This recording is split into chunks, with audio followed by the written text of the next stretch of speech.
This is an iHeart podcast. Guaranteed human.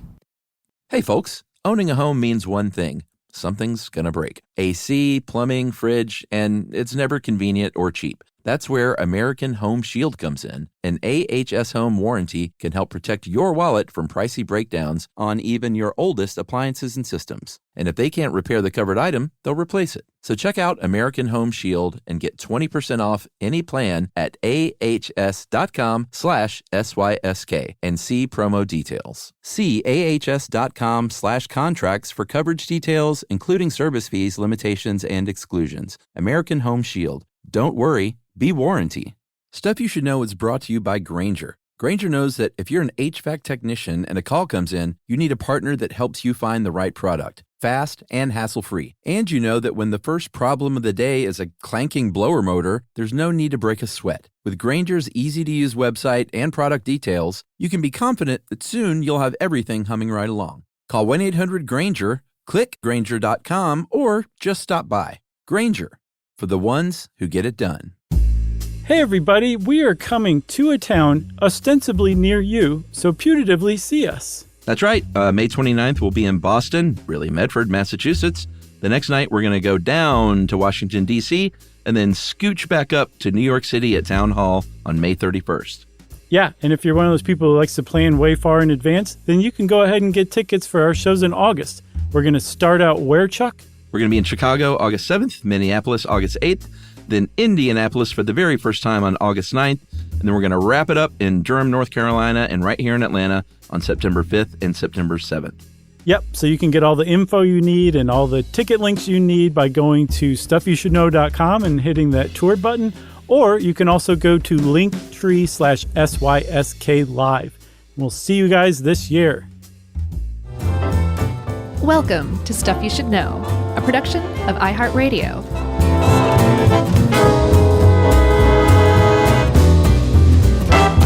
Hey, and welcome to the podcast. I'm Josh, and there's Chuck and Jerry's here, too. It's the trio, the Tom and Jerry of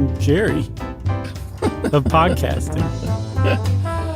Okay, I like that. Well, no, how about Tom and Jerry's little, nephew who's always getting in trouble, but he's super cute. He's like Was that baby. A character? Yeah. I'm not sure if I remember that. He's a little gray kid in diapers. Very, very cute. Even Tom wanted to take care of him sometimes. It feels like so many shows and cartoons felt the need to bring on like a little cute addition every now and then, whether it was Cousin Oliver. I was going to say him. On the Brady Bunch or Godzuki. Who? Godzilla and Godzuki. Mm-mm. Yeah, it was a little cute baby Godzilla. Oh, that's great. Way to go, Godzilla. You really slipped one past the goalie. Or whoever this one. Who's this one? What's his name? The nephew? I don't know. Okay. Jerry. That's why I said Tom and Jerry. I gotcha. There's also, don't forget, Captain Caveman and Son. Yeah. Pretty straightforward stuff. But that's not at all what we're talking about, Chuck. Let's just get serious here. Let's get down to brass tacks. Let's get down to the facts, in other words, as our Cockney friends say. We're talking about misophonia. And there was an O in there somewhere, but my voice hitched. Misophonia. Mm-hmm. And it's possible I just accidentally set some people off because when I said it that second time, I articulated it clearly, the O. And vocal articulation or speech articulation, where you're really pronouncing a phoneme, can trigger misophonia, which we should say means hatred of sound and is essentially a outraged, nervous reaction to sounds that make the average person doesn't even notice. Yeah, and we'll get into like all of the stuff here with misophonia, but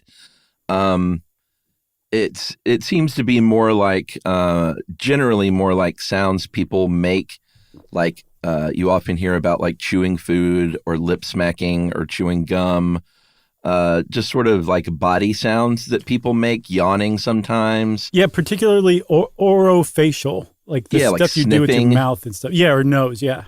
So that's typically it. I mean, there's a range of stuff, but I thought maybe we could chat very briefly just about sounds that you hate, like if you have any triggering sounds at all. Trigger's probably a strong word because I don't like fly into rage. I don't necessarily feel disgust. Like the closest would be someone using a leaf blower. Right. I just think those are the worst people on the planet. I forgot about that. Your long running feud with I can't stand them, Chuck. The blowers. I know. I'm with you. So I have a couple of things, but similarly to you, here we go. It's like a noise thing, like an ambulance crossing close by. Like I plug my ears like a 5-year-old. I can't take it. How about like those new ambulance sirens that are like, woo? Have you heard those? I don't know if I've heard those. They're bonkers. But if I'm on a street and there's like a rush of emergency services, I have to plug my ears. When I'm using an airplane toilet, I have to plug my ears for that succubus flush sound. Mm-hmm. Cannot hear it. Mm-hmm. But those I think are just like loud noises, which we'll see isn't the same as misophonia. No. The closest I can come with misophonia as far as like a emotional thing that really feels like it's connected to my brain is hearing two kinds of music at the same time. And it's when Ruby was growing up, it's a big thing when like we'd be playing music and she would come into the room with some dumb kid toy that plays music. Mm-hmm. And it makes me crazy and angry very fast. And it's clear it's not just like, oh, that annoys me. It's like a real thing. You're like, I'm trying to listen to Pavement. Yeah, but it triggers me in such a way that I'm like, oh, I think I understand that neuroconnective annoyance, which is not the same as just like, no, I don't like that sound. So Yumi has misophonia. She's never been clinically diagnosed, but she very much has it. Yeah. Oh, yeah, for sure. It's like the orofacial stuff, like chewing, that kind of stuff. Wow. And you're just now telling me this. I know, it's just fun to sit back and observe when you guys are all in the same room together. Right. So she has, like, I would say maybe middling misophonia. Okay. She can control it. But I think if she's having a bad enough day or she's stressed or something like that, and it's triggered, she'd be more likely to be like, can you chew any louder? Something like that, right? But normally she can like just kind of just chill and like deal with it. But now that I've done the research, I'm like, man, I feel for her more than I ever have before as far as that stuff is concerned. And it's not like this is news to me. Like I knew she had misophonia. I understand it. But at just the degree that it affects people, she just plays it really cool. Mm-hmm. And knowing now that what's going on inside of her while she's playing it cool makes me never want to eat around her again, just out of support. Yeah. Well, that's sweet. B, playing it cool is the Yumi way. So that doesn't surprise me. Right. And C, you mentioned her if she's already anxious or something about something else. Like, as we'll see, there are comorbidities that can definitely make it worse. And I imagine just being in an anxious state, like with anything else, something annoying could push you over the edge. Exactly. You're already right there. And yes, it's an emotional reaction, a profound emotional reaction. And you said something else too that I think is worth really kind of digging into for a second. Like, you don't like ambulances. Nobody likes the sound of ambulances. The ambulance siren is designed to annoy you, to basically get you out of the way, to catch your attention, right? But not in a good way. They don't want you standing around like jamming out to the siren or something, right? So that makes sense. Someone chewing, the sound of someone chewing doesn't send the average person into a state of like anger or in severe cases like rage. Yeah. Where you're yelling at the other person because they're chewing like a normal person.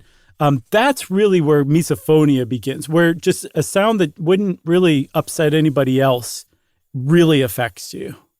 Yeah, absolutely. And we heard from the reason, we're getting to it kind of late, but when we did our ASMR episode, we heard from a lot of people with misophonia that were like, hey, a lot of this episode triggered me and like it's a real thing. And I think we might have even poked fun at it a little bit, and we're like even doing like smacking sounds and things because we were oblivious at the time to what a real thing it is. So we're doing this to make up for that in a way, and we're not going to give examples of sounds because we do know that it's a serious thing. It's not something to be made fun of or laughed at. It's to be taken seriously, and that is part of the history of misophonia and continuing history is clinicians basically being like, I don't know what this is, but you learn to deal with it if you don't like the way your husband chews.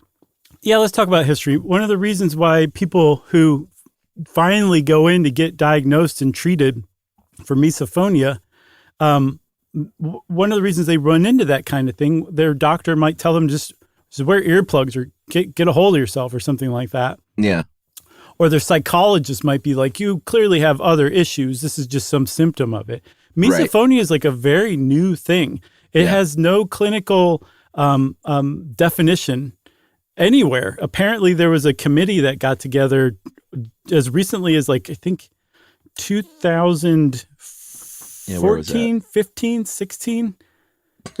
Pretty very recently. I don't know. 2022 was when the expert committee got together. Okay. Yeah.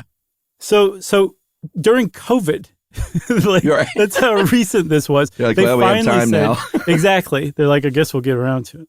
But they finally said, okay, this is a thing. This is what this thing it consists of, and this is how we think maybe you could conceivably treat it. It's that new. It was only back in 2001 that it was first described. 2001, the 21st century. It's like a brand new disorder. Yeah, in 2001, that was when a couple that is going to figure pretty heavily in this one because they were sort of the OGs, Powell and Margaret Jastreboff. They were from Poland, the married couple. They were professors of otolaryngology. Yeah. Jeez, I had it right. It sounds funny. Mm-hmm. That's an ENT study, basically. They were here at Emory, I guess, in Atlanta, and Powell was studying tinnitus, TRT specifically, tinnitus retraining therapy, and Margaret, she was studying cancer research, but was like, I'm also involved in this tinnitus thing, and we're both going all in. It's 2001 on what do they call the grouping? Oh, here it is. Oversensitive hearing? Well, decreased sound tolerance conditions, DST conditions, nice. Which at the time included hyperacusis, phonophobia with a B, and then misophonia with an N. Yeah, that's a lot of info. It is a lot of info. And by the way, I can just hear you saying, like, I had a bout of tinnitus while I was getting a tattoo. I'm going with tinnitus. All right. I'm also going with Pavel because they're from Poland. So I think his name's Pavel. Oh, is it W? I think so. Yeah, you're probably right. I think they actually spell vodka with the W over there. It's just off the wall. What a time to be alive. Right. So at first they were saying, like, okay, there's all these things that are kind of lumped together. Like you said, the DSTs, decreased sound tolerance, and they can kind of present in different ways. Hyperacusis is definitely its own thing. They think that maybe something happened to your ear, you damaged it. There's a facial muscle that controls it, that controls like how much your ear intensifies or amplifies the sound. And if that muscle's damaged, the sound is going to just come raging through your brain. So if you hear somebody typing on a keyboard, you might have to crawl under your desk and want to die. Right. Because it seems like really loud, though, not annoying. Exactly. I mean, I'm sure it's annoying, but it's the decibel level is the issue. Yeah, it seems to have produce more of a physical reaction than just an emotional reaction. And if it is an emotional reaction, it seems to be more like suffering than rage. Yeah. Phonophobia, they were like, okay, that's a separate thing too for now. And that is a fear of loud sounds. And the reason that it's a phobia is because you're afraid of loud sounds that can't actually hurt you, like the sound of traffic or the sound of emergency services. Yeah, an ambulance or something or like that. Or a toilet in a plane. So if you felt fear while you were plugging your ears and maybe even ran away, you would probably have phonophobia. No, it doesn't reach those levels. It's just, it bothers me, and I'm not afraid to look like a 5-year-old in public. Okay. Man, I want to see that so bad. I'm surprised. No, surely I've done that in front of you. Maybe not. I have not seen it. I would definitely remember that. I mean, I know one thing. We've never been in an airplane bathroom together. You know what I'm going to, that's true. You know what I'm going to do is next time we're on tour and we're hanging out backstage, I'm going to start a fire and sit around and wait for the show. That's a great idea. Okay, and then there's misophonia too, which is the topic of this episode. Yeah, and I think they went on, kind of studying that stuff for about a dozen years, and then in 2014 is when they said, and this is the couple, the Jastroboffs, yeah?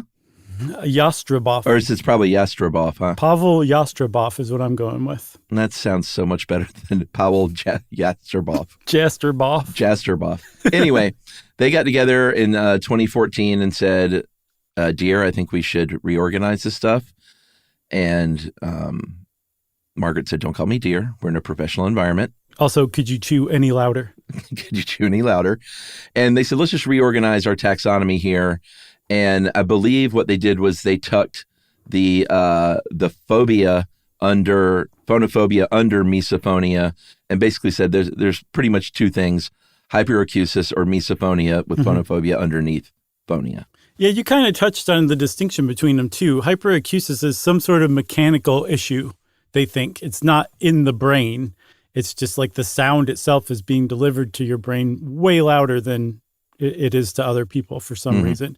But with misophonia and phonophobia, the research seems to strongly suggest that not only does it have a neurobiological, a brain basis, it also may even have a genetic basis as well, they're starting to figure out. So it is definitely something going on with your neurology. And again, just in 2022, they finally created a diagnostic definition of misophonia. So we have no idea what actually causes misophonia. But the studies that are out are pretty interesting, and they seem to point to something that I'll point it out when we get to it. But I think it's the smoking gun. It's the reason for misophonia, if you ask me. Ooh, well, that sounds like a fun cliffhanger. Oh, I agree. All right. Well, you know what they say: if you introduce a smoking gun in Act 1, you have to fire it in Act 3. That's right. So we'll be back right after this commercial break. Learning stuff from Joshua and Charles. Stuff you should know. Hey, everybody. We're here to talk to you about Wayfair, who believes that spaces should be functional, they should be comfortable, they should be well-designed, and they can be well-designed by you with their help. Your updated space should feel more comfortable, inviting, and practical for everyday use. And we're talking about outdoor seating. We're talking about grills. We're talking about major appliances. If you need storage solutions, Wayfair can help you out. Patio lighting, rugs, decor. It is your one-stop shop for home. Yeah. I mean, it's getting nice out, so it's time to think about living outdoors for the next few months. And Wayfair knows that outdoor furniture, it's heavy, it's intimidating to assemble. So Wayfair has stepped in and said, we're going to handle the hard part so you don't have to. That's right. You can shop Wayfair Verified, your shortcut to the good stuff. And that means their team of product specialists are going to vet everything by hand using a 10-point inspection, testing things like, quality materials, functionality, and features, and even how long it takes to build that piece of furniture. And the overall experience save time, reduce hassle, and improved convenience. Patio season is here, and these deals won't last. So head to wayfair.com right now to get your outdoor space ready for way less. That's WAYFAIR.com. Wayfair, every style, every home. Introducing the all-new Mazda CX-5, featuring more connection. Hey Google, where's the nearest Pilates class? Safety that has your back. More discovery on the scenic routes. More passion in the details. And more control in changing weather. The all-new Mazda CX-5. More to move every side of you. See it in 5 films at MazdaUSA.com/5sides. Google is a trademark of Google LLC. Sequences shortened and simulated. Dell PCs with Intel Inside are built for the moments that matter. For the moments you plan and the ones you don't. Built for the busy days that turn into all-night study sessions, the moment you're working from a cafe and realize every outlet's taken. Yeah, the times you're deep in your flow and the absolute last thing you need is an auto update throwing off your momentum. That's why Dell builds tech that adapts to the way you actually work. Built with a long-lasting battery so you're not scrambling for the closest outlet. And built-in intelligence that makes updates around your schedule, not in the middle of it. That's right. They don't build tech just for tech's sake. They build it for you. Find technology built for the way you work at Dell.com/DellPCs. Built for you.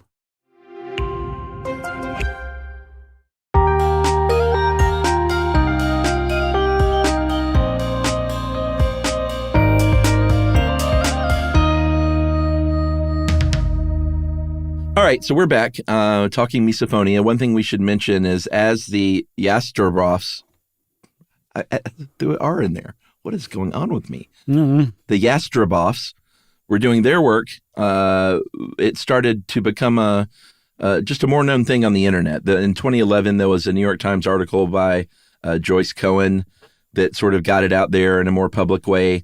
The growth of internet forums and Reddit and stuff like that. All of a sudden, people are getting online and saying in the 2010s and saying like, hey, wait a minute, like I've been living this my whole life. No one's ever taken me seriously. And that's kind of can be one of the great things about the internet is bringing people together for a common ailment that had not previously been taken seriously. Yeah, for sure. That Joyce Cohen New York Times article from 2011, by the way, is called When a Chomp or a Slurp is a Trigger for Outrage. And it like you said, it really helped a lot of people, right? So flash forward to 2022, we've got the diagnostic kind of definition of it. And what they figured out is that when you have a bout of misophonia, when you're triggered, a sound triggers you, mm-hmm. not only do you have like an emotional reaction, typically it's anger, anxiety, disgust. And again, like this is a pronounced emotional reaction. It's not like you're just kind of a little annoyed. Like you're disgusted. There was, Olivia helped us with this, and she turned up, I think, on a Reddit board that somebody who, if you heard the sound of somebody clipping their toenails, oh God, I don't you'd be like so that one disgusted that you would not be able to like drink coffee even 20 minutes later. Yeah, like, just stuff like that. I don't like that one. So that's disgust. But I think the kind of the classic emotion is rage or anger, usually associated with it. Like, so in addition to the emotional component, there's also a physical component too. And like it's been documented, these things happen to your body when you're suffering a bout of misophonia. Yeah, and they sort of smack of, sorry, I don't even know if these words trigger like chomp and smack. Yeah, probably.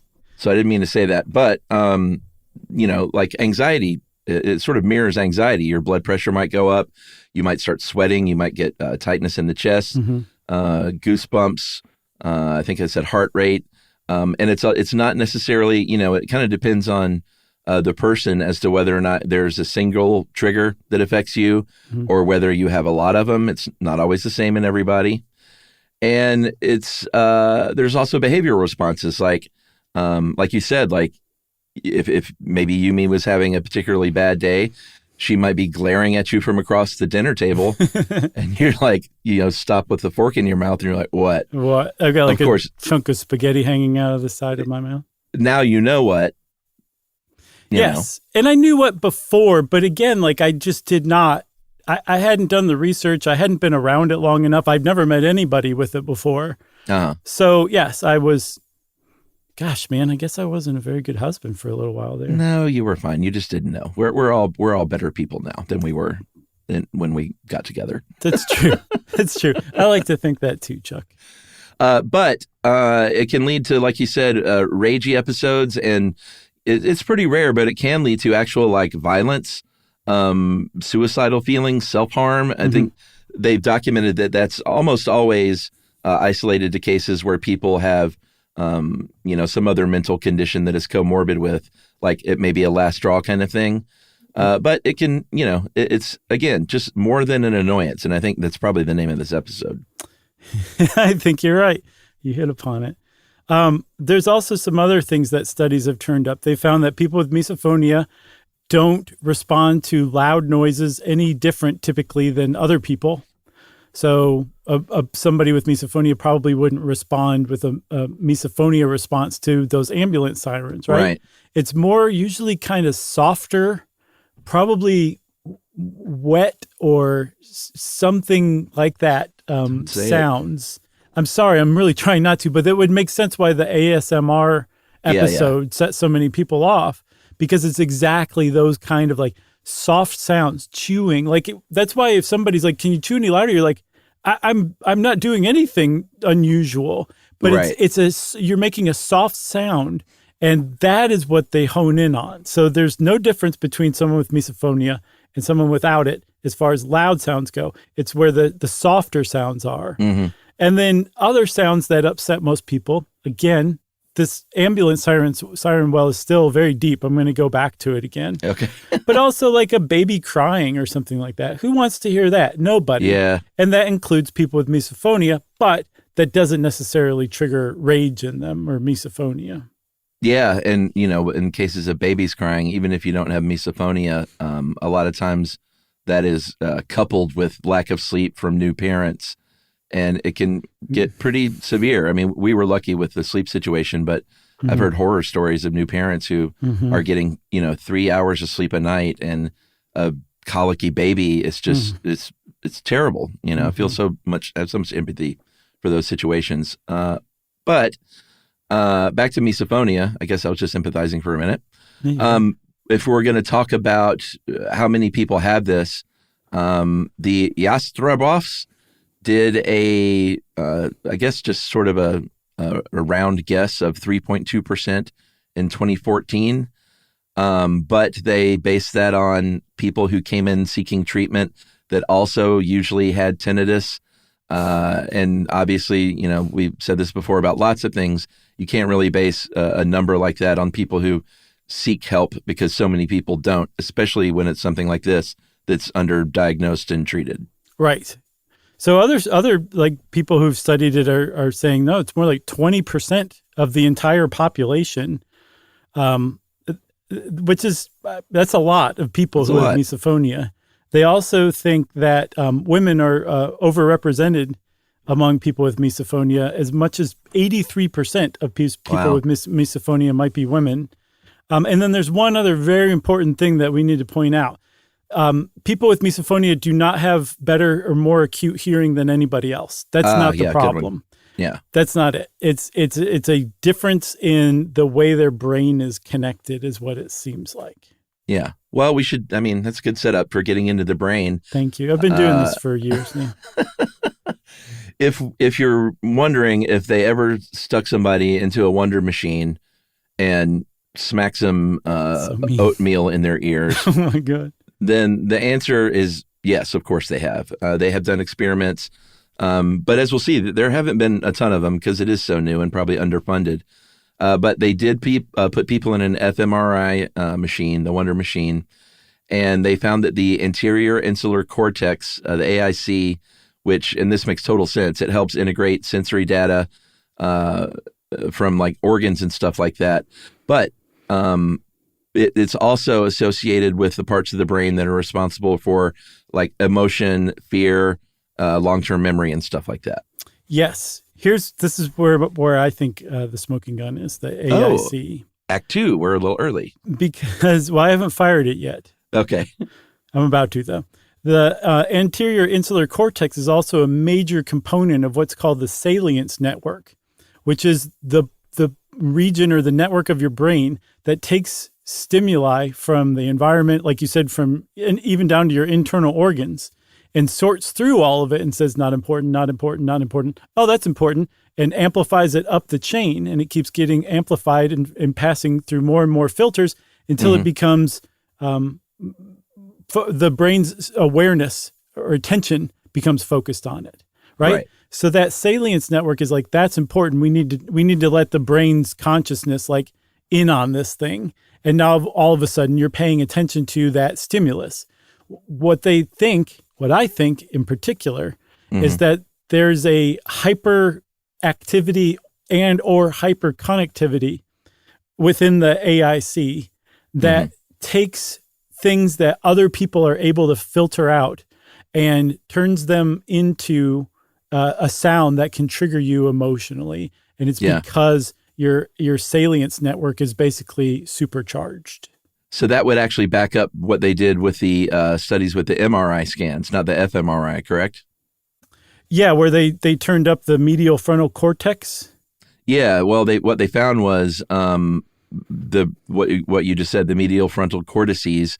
If you have misophonia, they have more myelin, which we've talked about before. It's a fatty substance that insulates the nerve cells, but they're saying that the excess of myelin kind of backs up the idea of that hyperconnectivity with the anterior insular cortex. Boom. The gun has just been fired and is now smoking bright red, white, and blue smoke. Yeah, it's a Nerf gun, of course, people. Right, yeah, for sure. There's one other thing that seems to be a bit of a boondoggle in misophonia research, and that is that there's a theory, or I guess a school of thought, that it's actually triggered by overactive mirror neurons in somebody. Oh, our old friends. And in particular, the motor cortex that has to do, again, with orofacial movements, that those mirror neurons are hyperactive. And that when you see somebody or hear somebody chewing, it triggers those mirror neurons and it creates a reaction, a response in you that you can't control because your mirror neurons have taken over. That seems to be untrue. Okay. Well, even so, we did an episode about mirror neurons many, many, many years ago. That it's still super interesting to me. And just the quickest sort of summation is the idea of mirror neurons are like when you see someone in a football game on TV, like break their leg in a painful way, and you literally feel that in your own leg. Yeah. I mean, that's the dumbed down version, but that's what we're talking about. No, I mean, that's a great example. When I watch sports, like I find myself like leaning, like if the guy's trying to avoid a tackle, I'll like turn as well. It doesn't help the guy at all, but I can't stop myself. So I've noticed it because I'll be on the treadmill watching like basketball or something, and all of a sudden I'm like off balance a little bit because I'm moving along with the guy who's like doing a layup. I've seen people do that when they're gaming, like first-person games. That's like the exact same thing, I think, yeah. Moving their body around in weird ways. It's pretty interesting, like if you train a camera on somebody gaming. Yeah. You did mention genetics. It may have a genetic component. I think they did just an analysis on what's called a GWAS, a genome-wide association study about just rage-related misophonia. And they found that it does cluster with PTSD, anxiety, and depression, which indicates it could, have a genetic component, right? Yes, which makes sense for sure. I didn't see the gene that they targeted it to, but I didn't either. It does seem to be related genetically. There's a researcher from Oxford named Jane Gregory who also suffers from misophonia, and she posits that misophonia could be like a relic, like an evolutionary relic from back when it was advantageous for a group to have a few people who responded to sound like way more than other people because they essentially served as like alarms for the rest of the group. All right. I can buy that. Makes sense. This is the place that we're at in misophonia research. You can just toss stuff out like that and be like, yeah, probably. Yeah. It's also can be comorbid with misokinesia. And that is when you have a misophonia-like response to someone's fidgety motions.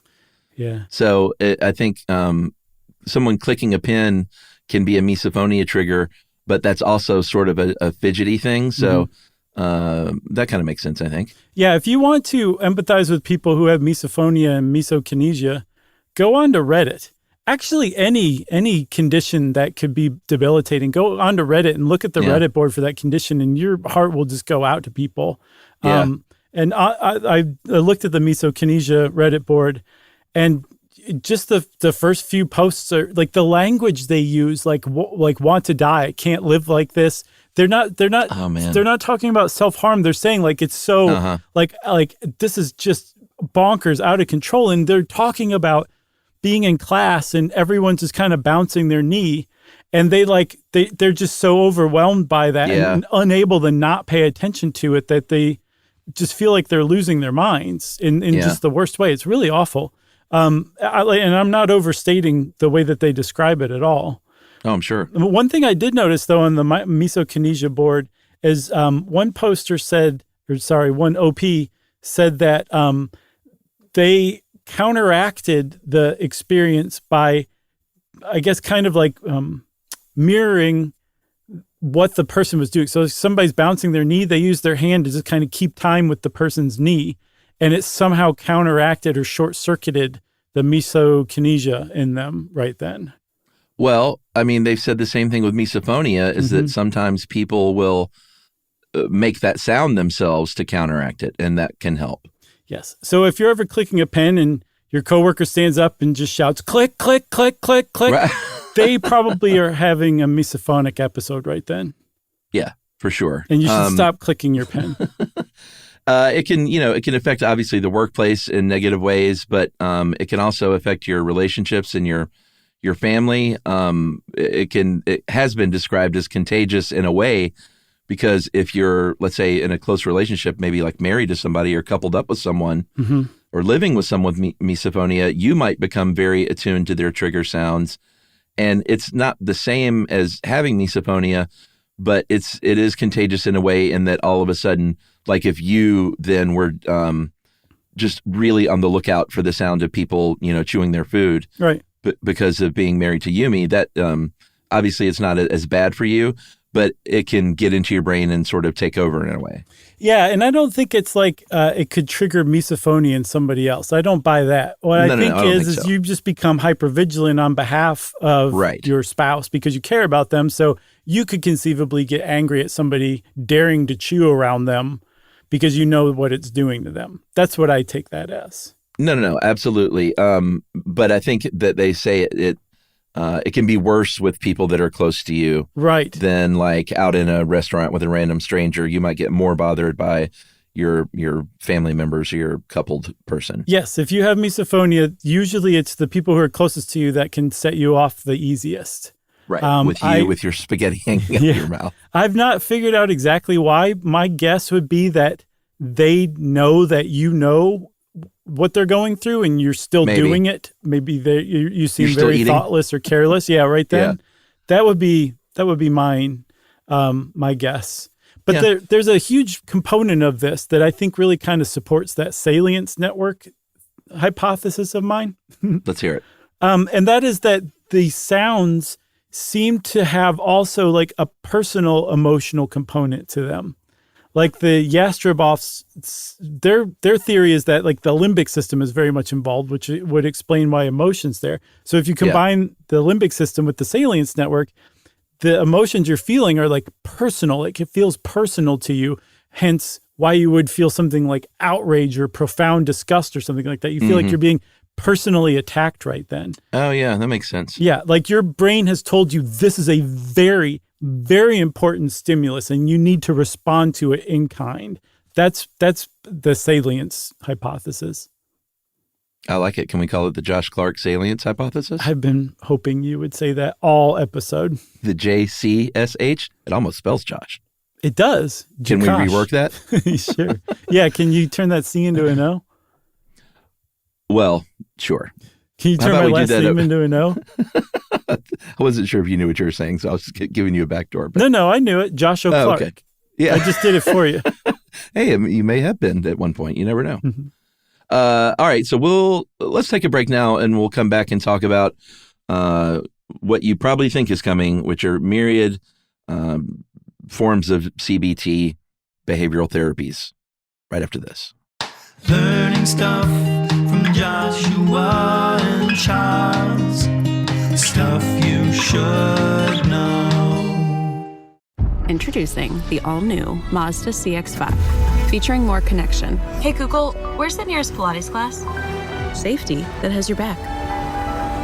More discovery on the scenic routes. More passion in the details. And more control in changing weather. The all-new Mazda CX-5. More to move every side of you. See it in 5 films at MazdaUSA.com/5sides. Google is a trademark of Google LLC. Sequences shortened and simulated. Dell PCs with Intel Inside are built for the moments that matter. For the moments you plan and the ones you don't. Built for the busy days that turn into all-night study sessions, the moment you're working from a cafe and realize every outlet's taken. Yeah, the times you're deep in your flow and the absolute last thing you need is an auto update throwing off your momentum. That's why Dell builds tech that adapts to the way you actually work. Built with a long-lasting battery so you're not scrambling for the closest outlet, and built-in intelligence that makes updates around your schedule, not in the middle of it. That's right. They don't build tech just for tech's sake. They build it for you. Find technology built for the way you work at Dell.com/Dell PCs. Built for you.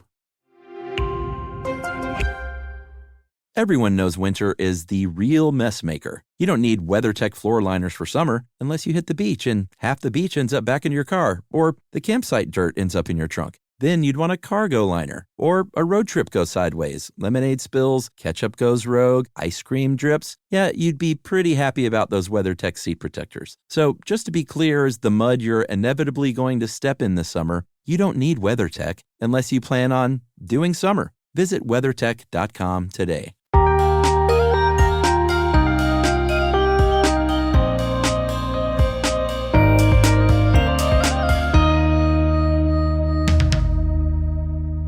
So one of the saddest things about misophonia and misokinesia, aside from the fact that people suffer from it, is that they're like the treatment landscape is so hit or miss. Yeah. There's so little widespread information out there among clinicians that you very well might go to see a ENT or a psychologist or a psychiatrist or even like a neurologist that's particularly uninformed who might basically say, this is your problem. Wear earplugs. Like, just relax, go do mindfulness or something like that. And some of that stuff can help, but if that's all you're being met with, like that's no treatment whatsoever. So fortunately, there are people who have really started to study how to treat it. And one of the things that they've discovered is that good old cognitive behavioral therapy, CBT, seems to work for it. At least as far as any decent study has shown, it definitely has some effect compared to control groups. Yeah, there was a trial in 2020, a randomized clinical trial that found that there was significant improvement in 37% of the group that completed CBT versus 0% for the control group, and that a year later, those 37% seem to be holding, which is great. Yeah, that's what they call statistically significant. I would say so. We also should mention, as we're going through these various treatments, there are good people doing a lot of great work, but there are also, just be wary. There are also people online that are just lining up to take your money to help you with this that may be quacky. Yes. So like if somebody has earplugs that the description almost makes seem magical, you should steer clear of that. Yeah. Or if somebody says this supplement or this crystal or this tarot deck is going to help you, it's not. So just don't. Go seek out a neurologist, a neuropsychologist or neuropsychiatrist, I should say. And they should be able to help you. Do research yourself and say, hey, I want CBT, or I want to try something called unified protocol, which is called transdiagnostic therapy, meaning that you can use it for all sorts of different things that stir up strong emotions. It basically, like CBT, it gives you tools to identify what triggers your emotional reactions, what you feel like when you're having that emotional reaction, how to deal when you're having that emotional reaction, and then also, if you're lucky, how to distance yourself from the emotional reaction and the trigger that causes it. Yeah, I think there are lots of, I feel like all of these are sort of just a reskinned version of the same kind of thing, which are those therapies, identifying mindfulness, recognizing behaviors, learning, one thing called cognitive flexibility, like kind of retraining your brain. The one that's a little different, I think, is the tinnitus retraining therapy. The TRT they've been using for misophonia, it seems like with some pretty good results. It's basically sound therapy where you have a wearable device that plays like a very low level, like white noise or pink noise, whatever your noise of whatever color noise you prefer, I guess. But just below the volume threshold of that trigger sound. And the Yastrabovs say that 80% of the patients that have tried that have had pretty good success.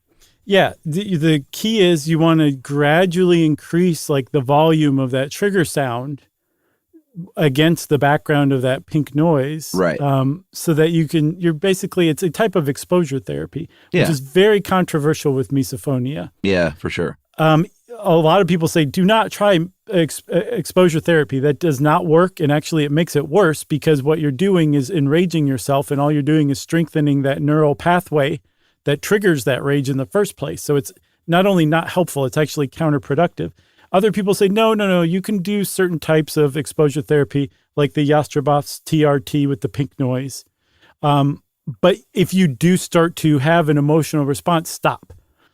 Like anybody who has any understanding there, as a healthcare provider of misophonia will tell you that if you have an emotional response to misophonia while you're undergoing treatment, stop the treatment. Get away from the sound. That's like best practices. If somebody's trying to force you to just hang in there through it during exposure therapy, you're being treated by a quack, and you need to find somebody else to help you because they don't understand misophonia.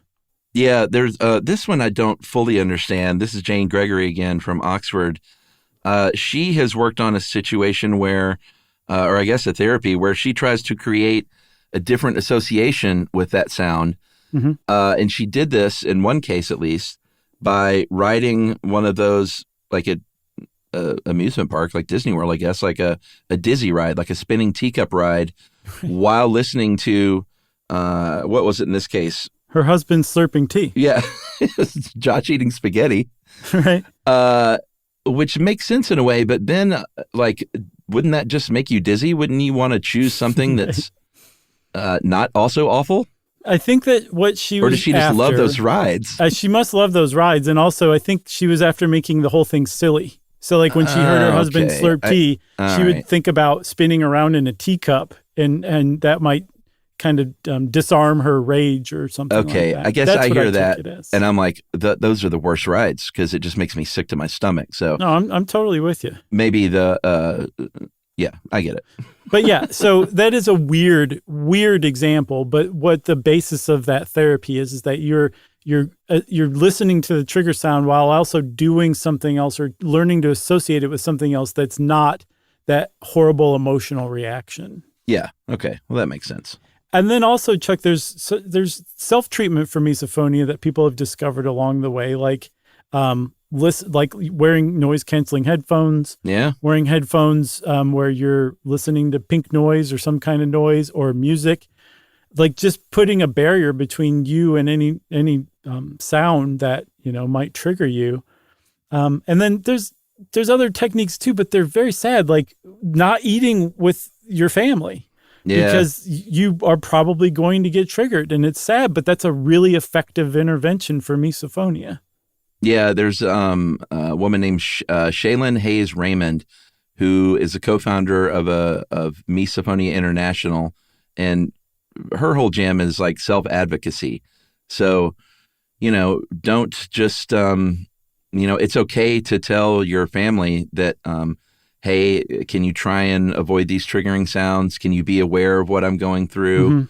Mm-hmm. Can you understand if I have to leave the room during like a big family meal? Can you go scan the subreddit on misophonia? Yeah, sort of.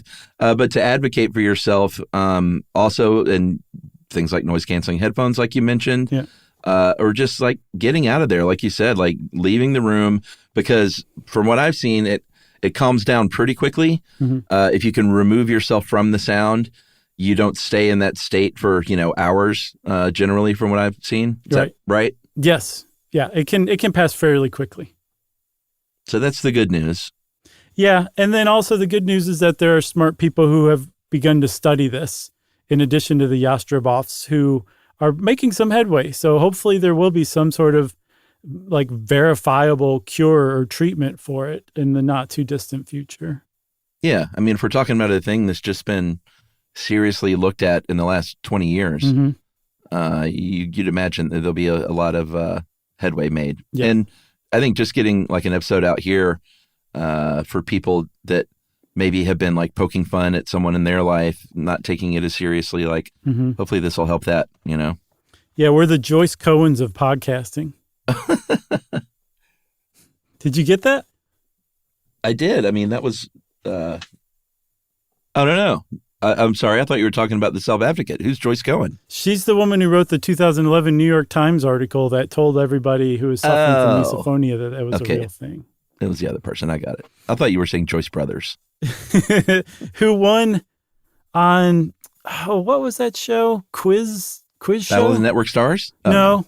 It was like quiz show. Remember, she won like big time on a game show, and like you had to pick what topic you wanted to be deeply quizzed on, and she chose boxing and just wiped the floor with her opponent. Oh, wow. Yep. That was on our Joyce game Brothers. show episode. Really? I don't remember that. That, for some reason, that always stuck out to me. Joyce Brothers in boxing, it's like kind of cognitive dissonance that just stuck with me. Yeah, totally. You got anything else on misophonia? Nope. Well, our heart goes out to all of you out there listening to us who have misophonia. We hope we didn't trigger you. We hope we've never triggered you. And sorry again about that time with the ASMR. And since I said that, it's time for listener mail. I'm going to call this is very interesting. Irish famine connection. Okay. Hey guys, listen every day on my drive to work in rural Ireland. Luckily, an episode is just the right length for my 40-mile trip. Nice. On the Selects episode, this is about an old one from famines in 2017. You did a nice job describing the nature of the Irish famine, but rather than bemoan the terrible response of the British rulers, I wanted to celebrate the amazing gesture of the Choctaw Nation of Native Americans, who, upon hearing of the plight of the Irish people during the famine, gathered up $170 at the time, which was, fairly significant money, to send over for help. This incredible act of generosity came from a people who had only recently themselves suffered terribly during the infamous Trail of Tears, showing the true nature of them as a people. This kindness has never been forgotten, and thankfully, now that Ireland is a country of significant wealth, we've been able to give back. There's been a spectacular monument erected in honor of the Choctaw-Irish connection, and also a university scholarship program and that's program with 2 M's and an E, in Cork, where members of the Choctaw Nation can avail of a fully paid BEd or master's degree. I guess BEd is an undergrad. Yeah. And living expenses paid also. Wow. This is something I teach my students in geography classes on migration at a high school level, as I think it is so important to recognize and that's recognized with an S. The incredible human acts that take place in these terrible moments. Really enjoy the variety of things you cover, and thanks for looking beyond the potato in Irish history.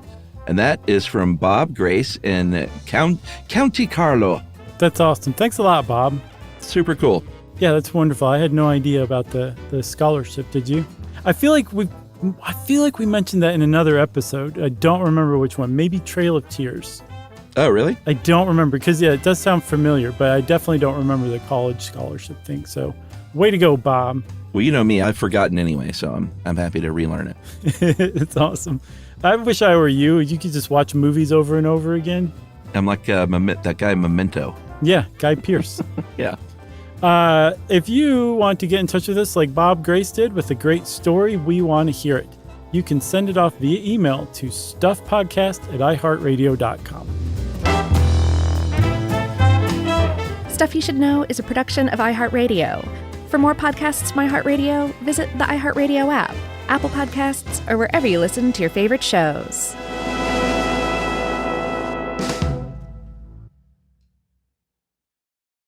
Geico presents a 30-second podcast between your podcast. Today's story is shared by one of our listeners. It's called Betrayed by Bill. It was in that moment I caught who was staring back at me in betrayal, or more like what? My insurance bill. With trembling hands, I grabbed my phone and switched to Geico, saving about $900 in the process, and never to be betrayed again. Now that was bloody riveting. It feels good when the story ends with savings. It feels good to Geico. You could be adored by everyone and still completely ignored by your cat. Trust me, I know. But if you feed your cat Sheba, you can go from being ignored to truly adored in 12 days guaranteed or your money back. Sheba has a full menu of products, appetizers, entrees, treats, even a kitten's menu. It's so cute, so Sheba has a product for even the pickiest eater. Like Sheba Puree, it's made with bone broth, they are chef-inspired flavors, it's got a smooth and creamy texture that cats love, and contains no corn, wheat, soy, or artificial flavors. It's food that your cat's gonna love. To learn more, check out Sheba.com. That's SHEBA.com. Service opens doors, and at American Military University, it can open doors for the whole family. If you have a loved one who served in the military, you may qualify for reduced tuition. AMU offers flexible online programs designed to fit your schedule, so you can keep moving forward wherever life takes you. Learn more at amu.apus.edu/military. Open doors to the future for you and your family with the help of American Military University. This is an iHeart podcast. Guaranteed Human.